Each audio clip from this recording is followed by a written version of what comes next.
Al chile. Mis amigos, soy Bebe Yamel.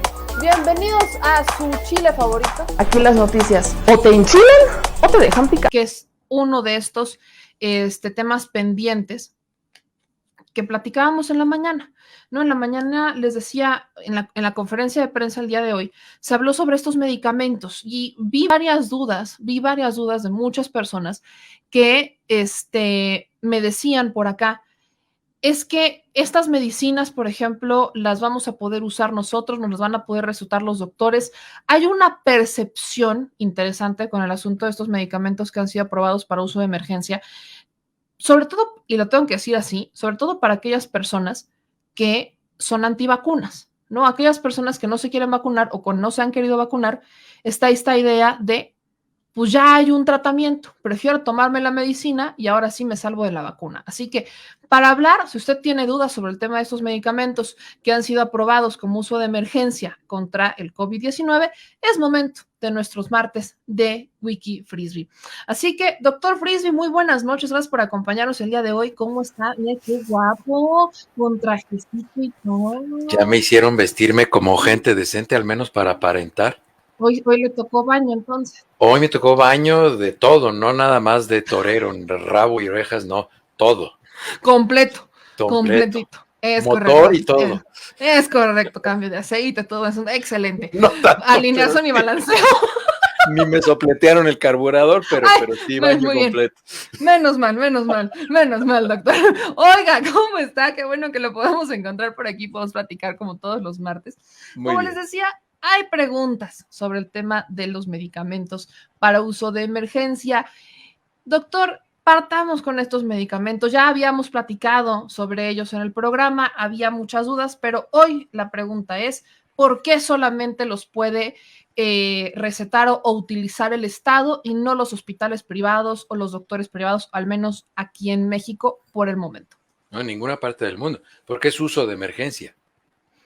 Okay. Y entonces debe de ser el quien los prescribe. Miren, la responsabilidad de prescripción, cuando es un medicamento de emergencia, se traslada de quien escribe la receta. Ya no soy yo el responsable, yo ya no soy el responsable de escribir esa receta y prescribirle un antiviral o un antibiótico al paciente.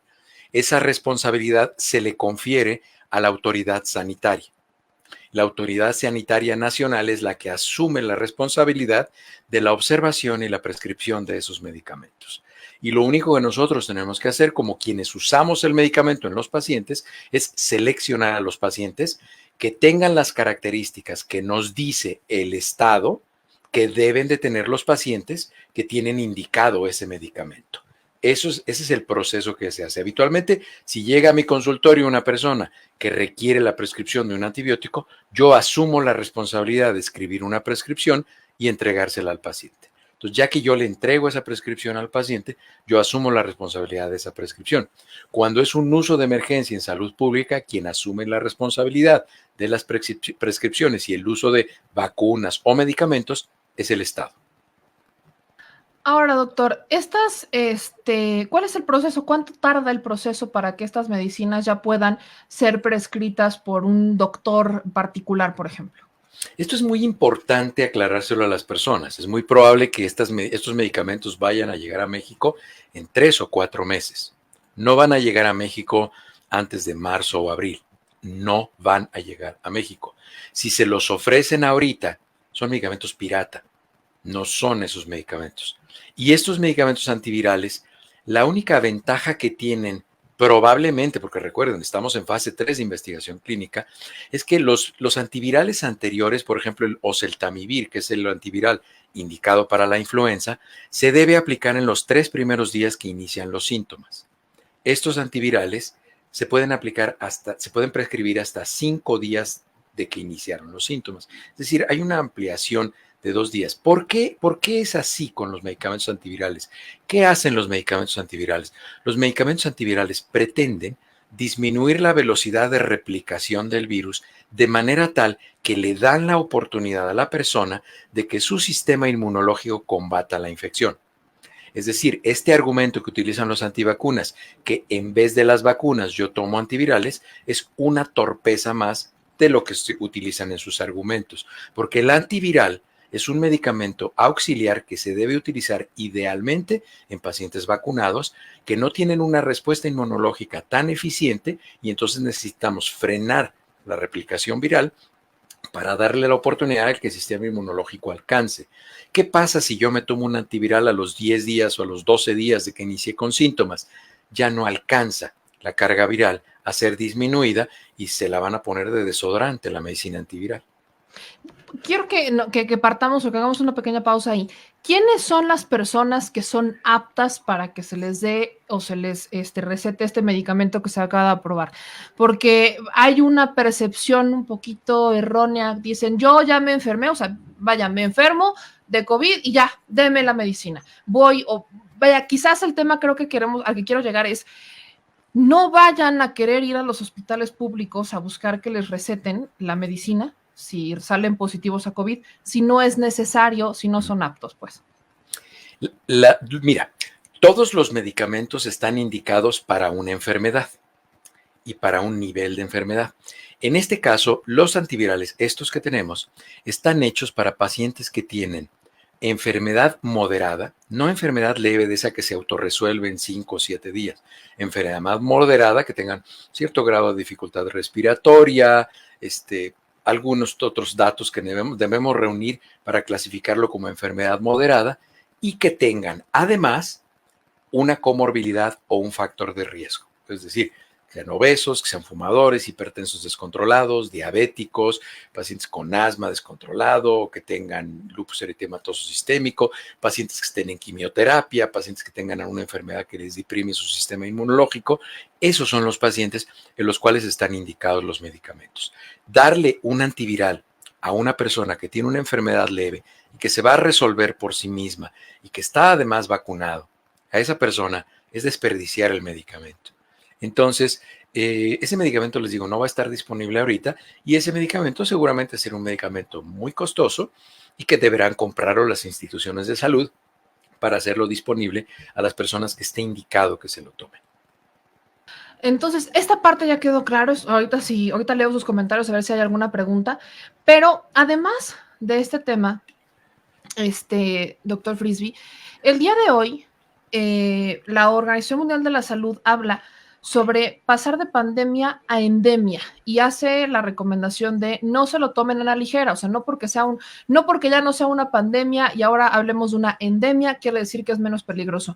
¿Cuál es la diferencia y por qué se tomaría esta determinación de pandemia a endemia?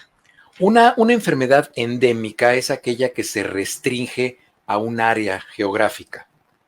Entonces, es muy importante que la gente entienda que, híjole, yo no estoy muy de acuerdo, en la mañana que yo lo oí, yo no estoy muy de acuerdo en que la Organización Mundial de la Salud aviente este tipo de noticias de manera tan anticipada. Tal pareciera que le está hablando a los gringos.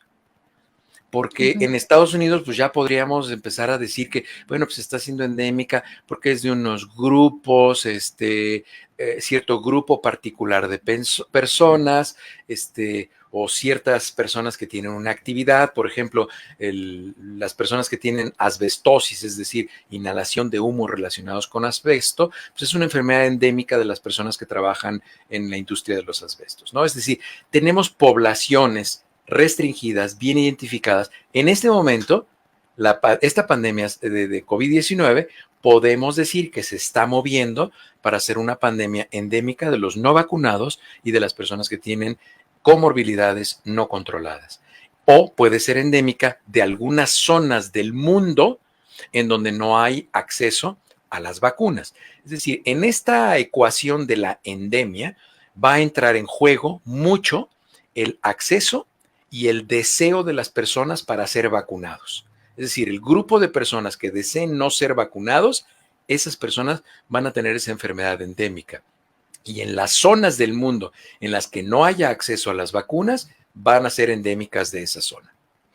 Y hablando justamente de la Organización Mundial de la Salud, doctor, me preocupa un poco lo que estoy viendo que hace la Organización Mundial de la Salud. Ahorita hablando de esto, ¿no? Como que parece que se dirige solamente a Estados Unidos, pero en el tema de las vacunas es algo similar.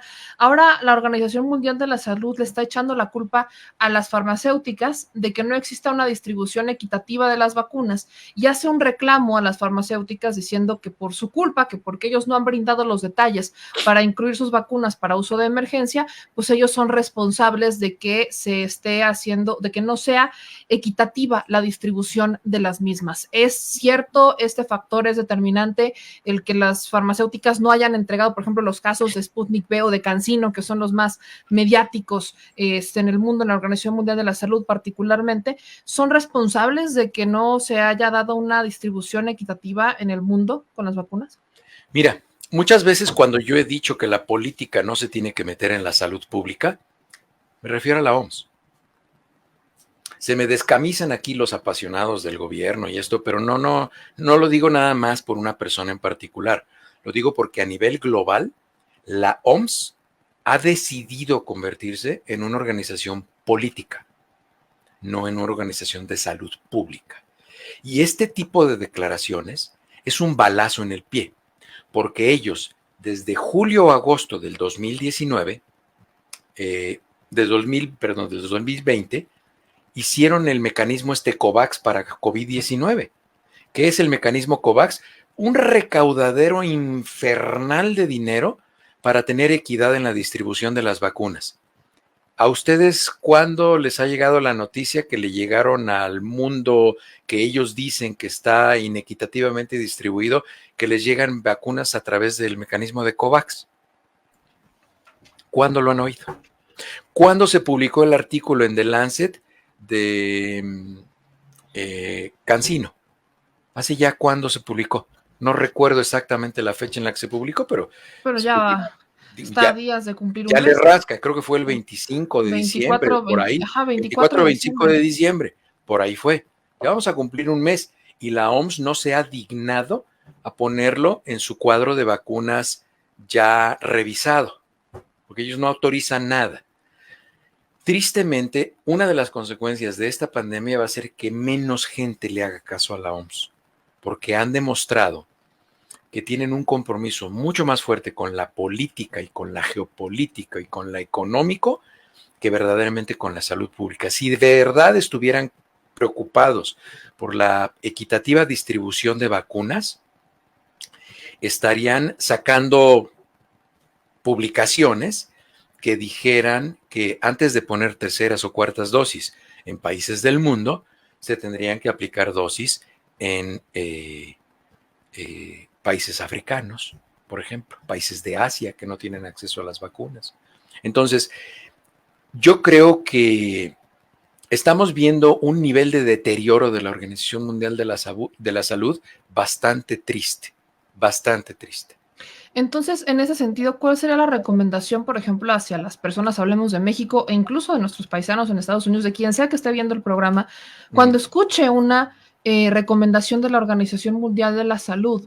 ¿Es correcto que se ha generado una desconfianza hacia la OMS? Hoy la gente dice OMS y lo primero que relaciona es con lo que nos está diciendo, de pues qué ilógicos y demás. Entonces, ¿cuál sería la recomendación hacia la gente para el cambio de hábitos o en cuanto a los temas de salud? ¿A quién, cómo hacer caso? ¿Quién es la autoridad? Vaya. Pues mira, idealmente debería ser la Organización Mundial de la Salud y las autoridades sanitarias de cada uno de los países.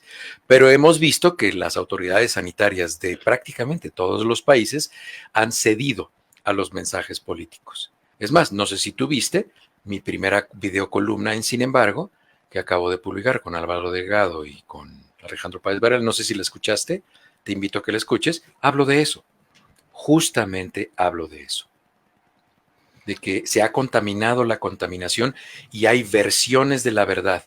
No hay un mensaje contundente que convenza a la mayoría de la población e incluso la Organización Mundial de la Salud al día de hoy, al día de que publiqué la columna y al día de hoy, no ha salido a decir Tedros Adhanom Ghebreyesus, eviten estar perdiendo el tiempo con túneles de agua puerca, con tapetitos, con geles sanitizantes, porque SARS-CoV-2 se transmite a través del aire. Doctor, ¿qué le urge un cambio en la OMS? De un rato ya, de hace un rato. Es como la ONU. ¿Para qué sirve la ONU? Para emitir bonitas recomendaciones que no Como sirven de nada. como la OEA. Lamentablemente. Vamos con las preguntas, porque aquí vamos a entrar en temas Muy bien. importantes. Hay una pregunta que nos hacen los maestros, por ejemplo, y es una pregunta que he visto en muchos. Dicen los maestros que se aplicaron sus dosis de refuerzo con Moderna, que los tumbó, y he escuchado a varios que dicen la Moderna está pesada. ¿Tiene algo que ver? ¿Es algo de alguna reacción entre Cancino y Moderna o es una reacción Moderna solo? Las vacunas de ARN mensajero son mucho más sintomáticas en los efectos secundarios que las vacunas de vector viral. Y me da mucho gusto que ahora que ya les pusieron Modernas estén dando cuenta que lo mejor hubiera sido recibir una segunda dosis de CanSino. Entonces ahora sí ya la van a empezar a querer. Es que la gente no entiende más que a cachetadas muchas veces. O sea, tanto hablaron mal de la CanSino y tanto que los protegió, porque por ejemplo aquí el doctor Memo Teje, que nos diga cuántos maestros él conoció vacunados por CanSino acabaron en el hospital en terapia intensiva o muertos. ¿Cuántos? Prácticamente yo no he oído uno. Pero tanta tierra y caca que le echaron a esa pobre vacuna y ahora les están poniendo Moderna y con esa sí están viendo lo que es amar a Dios en tierra de apaches. Entonces, Ahí nomás para aquellos que decían, tenga para que lo lleve a su casa. Dice Artemis, Meme doctor, ¿qué pasa si los KN95 están escasos y los otros no nos protegen? Hablando de cubrebocas. muy bien, ¿a qué se refieren con los otros que no los protegen? Creo que aquí Los de PET, revisamos la por semana ejemplo. pasada los cubrebocas, ¿no? ¿Hablamos aquí de los cubrebocas la semana No, pasada? No, ok. no. Bueno, los cubrebocas, acuérdense, miren, el nombre que tienen los cubrebocas es nada más depende, las letras dependen del país de donde fueron hechos. Anoten en su papelito con su pluma o su lápiz. Todos estos nombres que les voy a decir de estos países son equivalentes. El N95 está hecho en Estados Unidos. El KN95 está hecho en China. El FFP2 está hecho en Europa, en algún país de la Comunidad Económica Europea. El P2 está hecho en Australia. El KF94 está hecho en Corea del Sur. El DS2 está hecho en Japón y el PFF2 ese está hecho en Australia. Entonces, todos esos cubrebocas son equivalentes. Todos son equivalentes y algunos de esos se pueden usar. Ahora, si no tienen acceso a uno de esos, lo que pueden hacer es ponerse un doble cubreboca quirúrgico simple como estos. No los protege como el N95 o como el KN95. No los protege con eso, pero al menos se están protegiendo. ¿Cuántos cubrebocas deben tener? Les recomiendo que tengan por lo menos uno para cada día de la semana. ¿Por qué uno para cada día de la semana? Porque son reusables los cubrebocas. ¿Cuándo no los pueden reusar? Cuando los lavan o cuando los mojan, porque pierden su capacidad de filtrado. Pero si ustedes usan un cubreboca, asuman que ese cubreboca esté infectado por adentro y por afuera. Lo toman y lo meten de preferencia a una bolsa de papel, porque la bolsa de papel absorbe la humedad. Y como absorbe la humedad y se seca ese cubrebocas, no sobreviven los virus. Ese cubrebocas está libre de virus a las 72 horas. Entonces lo pueden utilizar una semana después. Es decir, si tienen cubrebocas, vamos a decir que se compran estos N95, le ponen aquí abajo lunes, martes, miércoles, jueves, viernes, sábado y domingo. Y así los van utilizando. ¿Cuánto tiempo lo pueden utilizar? No hay un tiempo, hay una característica del cubrebocas. Cuando ustedes se lo pongan y aspiren y ya el aire se salga por los lados, en ese momento ya no está sellando. Estos cubrebocas, idealmente las cintas van detrás de la cabeza. Los N95 y KN95 que traen cintas para atrás de las orejas son piratas, porque un fabricante que hace un cubrebocas hermético, como KN95 o N95, le debe de poner cintas para la cabeza, porque si no, no sella. Aunque Entonces tengan las creo orejas que he grandes usado como piratas un toda mi vida. expresidente. ¿Eh? Entonces creo que he usado piratas toda mi vida. Pues sí, es muy probable que Es muy las probable. marcas de KN95 marca Morgan son muy frecuentes. Es probable. Entonces no se lavan. O sea, esas aquellas No, no personas que se por aquí lavan. nos están Se diciendo secan, que nada más tienen. déjenlo secar, de preferencia en una bolsa de papel, para que esa bolsa de papel absorba la humedad y lo pueden volver a utilizar. Cuando ya no lo utilizan, pues como la ropa interior, cuando el elástico ya no sirve. ¿Es válido ponerle alcohol, por ejemplo, que luego les echan alcoholcito cuando secan? Lo echan a perder. Ok. Mejor que se lo beban. Mejor tómele, llévele. Exacto. Acá, y por favor, ya si lo va a usar, aprovechelo. Acá nos dice Damián Aguilar, doctor, tuve COVID, ya llevo 14 días que me contagié. ¿Hay forma de que me vuelva a recontagiar? Todos los días nos podemos volver a contagiar. Sin embargo, si estás vacunado y ya te contagiaste, ya tienes inmunidad híbrida y la posibilidad de que te infectes y tengas síntomas se reduce de manera significativa. Ahora, acá nos dicen en otros comentarios, por ejemplo, Meme, yo empecé el domingo y no me siento muy cansada, pero escuchando al doctor Frisby me tranquiliza, ya que estoy vacunada, me falta el refuerzo, tengo todos los síntomas, dice Balbina Bonilla. Si el principal síntoma de Valbina es el cansancio y además dolor en la garganta, sudoración nocturna, lo más probable es que sea la variante Omicron. Y cuando pasen 10 días de que empezaste con síntomas y empezaste el domingo, para el miércoles de la próxima semana, tú ya te puedes considerar libre de enfermedad y puedes salir a la calle si es que tienes más de 24 horas sin fiebre. Nos dice José Rivas, ¿va a ser necesaria la segunda vacuna, pero de refuerzo? Dice que se comunicaron con él, no sé de dónde, y me dicen que me ponga que le toca en abril. ¿Es necesaria una segunda de refuerzo? Mira, hay muchas personas que están recibiendo llamadas para que se pongan la vacuna de refuerzo porque se pusieron 2 vacunas diferentes. Entonces, obviamente, si ellos están registrados que se pusieron la CanSino y además fueron y se pusieron la AstraZeneca, pues les van a hablar para el refuerzo de las 2. Pero no es necesario. Si ya tienes dos dosis y una dosis de refuerzo, con eso es más que suficiente. Acá nos pregunta Sergio, me dio COVID el 13 de enero y ya me toca la vacuna. ¿Cuándo puedo vacunarme? ¿Cuándo empezó con síntomas? Si empezó con síntomas el 13 de enero, tienen que pasar 10 días para que se pueda poner la vacuna, 10 días y por lo menos 24 horas sin fiebre. Aquí es decir, nos el 23 de enero ya se podría vacunar. Podría vacunar. Fernando dice, doctor, mi mamá tiene tos y dice que en las noches siente mucho calor en todo el cuerpo. ¿Podría ser Omicron? Es muy seguramente Omicron. Esas son 2 características muy típicas. Seguramente tu mamá, Fernando, está muy cansada, tiene dolor muscular, suda por las noches y le duele la garganta. Esos son los síntomas característicos de Omicron. No se me vayan aquí a poner hipocondriacos. Luego veo mucho que dice, yo sudo todas las noches, ya. Por eso no, sí, ya pues digo, si tienen 10 años sudando y si sudan cuando ven a X o Y persona, bueno, pues eso no es Omicron, eso es calentura de la otra.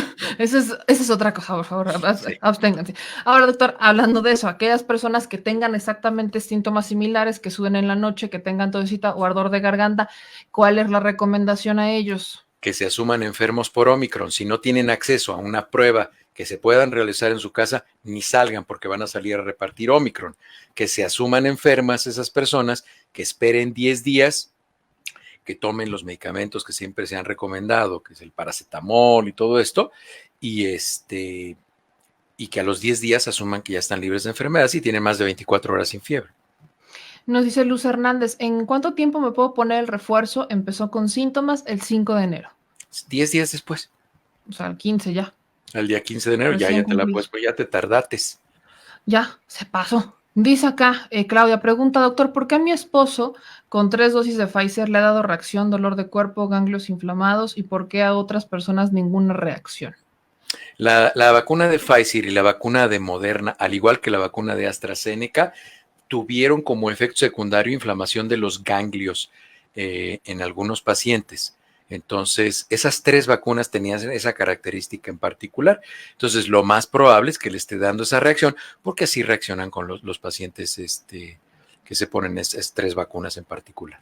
Pero sí está descrito, incluso en mujeres causa muchas alteraciones. La vacuna de AstraZeneca y la vacuna de Pfizer causan muchas alteraciones del ciclo menstrual, dolor mamario e inflamación de los ganglios axilares del brazo en el que las vacunaron en mujeres. Eso es lo que causa. Incluso por ahí hay un programa que yo hice en mi canal de YouTube al respecto. Aquí vamos con las últimas dos preguntas. Nos preguntan, veía ahí arribita, aquí está, Edgar Zavala. Buenas noches, me preguntan al doctor Frisby por qué no han estudiado a los asintomáticos y a qué se debe que no se enferman ni con las variantes. Creo que es una... Porque tienen un sistema inmunológico competente. Entonces, Esa es la explicación. Okay. Eso ya lo tenemos muy bien estudiado, tanto para COVID como para cualquier otra enfermedad. Pueden ser dos cosas. Ahí les va. Pueden ser dos cosas. Puede ser que tengan un sistema inmunológico muy competente o que tengan una predisposición genética que no los hace vulnerables a enfermarse.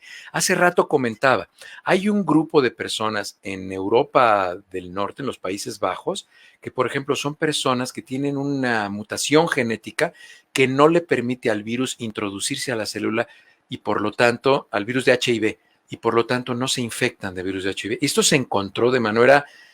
se hizo una pesquisa muy particular, fue un estudio muy curioso, porque había hombres, ya saben que el riesgo para contraer HIV es mucho mayor en hombres teniendo sexo con hombres. Había hombres que se dedicaban a la prostitución en Dinamarca, en ese tipo de países, en los Países Bajos, y casualmente no eran personas que tuvieran HIV, personas de esos países, originarias de esos países. Entonces empezaron a hacer y se llegó a encontrar que tenían una mutación que no le permite al virus de HIV introducirse a la célula, en reproducirse y causar enfermedad en esa persona. Entonces sí se infectan, pero a las 72 horas el virus pues ya no puede estar en el cuerpo porque se muere, porque recuerden que los virus son intracelulares obligados.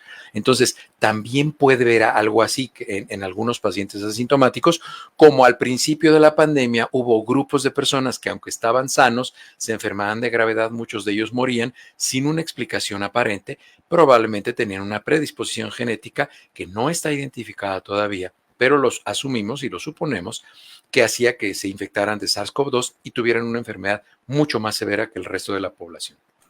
Doctor, la última pregunta tiene que ver otra vez con los cubrebocas. Dice que hay doctores, por acá estoy buscando el comentario, aquí está Juani. Doctor, entonces no sirve de mucho poner al sol los cubrebocas, que sí. Esa es una recomendación que le han dado los doctores y enfermeros. Sí, claro, sí, porque se secan, pero dejarlos asoleándose por lo menos 72 horas. Lo que pasa es que depende de qué tan fuerte esté el sol y todo esto puede afectar un poco las características físicas de los papeles filtros que se utilizan en los cubrebocas. Está bien, pero tampoco no los pongan a solear como lagartija, pues. O sea, el chiste es que se sequen. Ese es el secreto, esa es la palabra, que se sequen. No los metan al horno ni al microondas, no. Déjenlos secar, ahora sí como dirían las abuelitas, que se oren, nada más. A la secadora no. No. No los pongan a disecar, no los van a hornear. No los van a hacer totopo. Exactamente, sí, porque les salen como totopo y ya no les sirve. No, ya cuando uno lo deja tanto tiempo ya ni lo puedes doblar, o sea, hasta te raspa. No es porque a mí me haya pasado, ¿verdad? No es porque se me haya olvidado, o sea, eso a mí no me pasa, por favor.